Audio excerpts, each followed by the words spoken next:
నమస్తే మ్యామ్. నమస్తే అండి.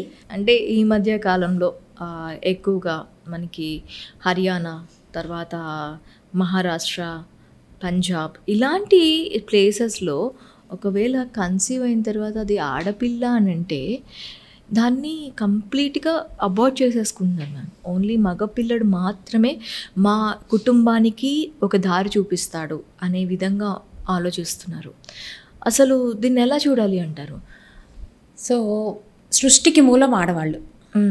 అసలు ఆడవాళ్ళు లేకుంటే సృష్టే లేదు.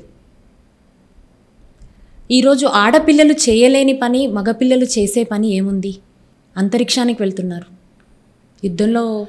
యుద్ధ నౌకలు డ్రైవ్ చేస్తున్నారు. ఇందిరాగాంధీ, మదర్ తెరీసా, ఝాన్సీ లక్ష్మీబాయి వీళ్ళందరూ ఆడవాళ్లే. చాలా వరకు ఆడ మగ అనే లింగభేదం చాలా వరకు తగ్గిపోయింది. కానీ ఇంకా కుగ్రామాల్లో ఏంటి అంటే ఇంటి పేరు మోసేవాళ్ళు మగపిల్లలే అనే ఇంకా ఆ ట్యాబు మనకి నడుస్తూనే ఉంది. అవును. సో అంతేకాని ఆడపిల్లలు చేయలేంది మగపిల్లలు కొత్తగా చేసేది ఏమీ లేదు. ఇక్కడ ఎడ్యుకేషన్ లేకపోవడం అంటారా, లేకపోతే వాళ్ళకి అవగాహన ఇంకా లోపం కలిగింది? మనకి ఇండియాలో అబార్షన్ అనేది నేరం, చేస్తే దానికి కఠిన శిక్షలు చేసిన వారికి చేయించుకున్న వారికి ఇద్దరికీ ఉంటున్నాయి.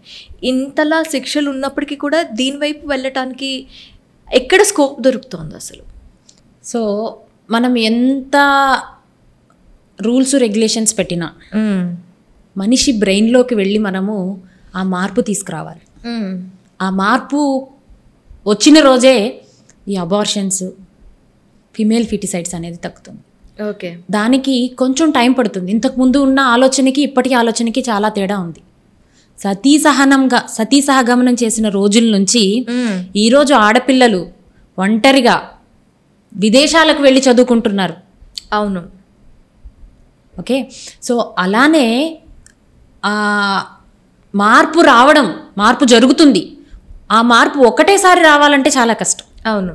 సో ఇంకా మన ఇండియాలో చదువు లేని వాళ్ళు, చదువుకి అవైలబిలిటీ లేని వాళ్ళు, ట్రాన్స్పోర్టేషన్ లేనివి, ఎలక్ట్రిసిటీ లేనివి ఇంకా చాలా ప్రాంతాలు ఉన్నాయి. అక్కడ నుంచి మనిషి బ్రెయిన్లో మార్పు వస్తేనే ఈ మార్పు మనకి సాధ్యం అవుతుంది. అంతేగాని ఆడపిల్లని తక్కువ చేసి చూసి మగపిల్లాడే గొప్పవాడు అనేది చాలా చాలా తప్పు. Okay ma'am.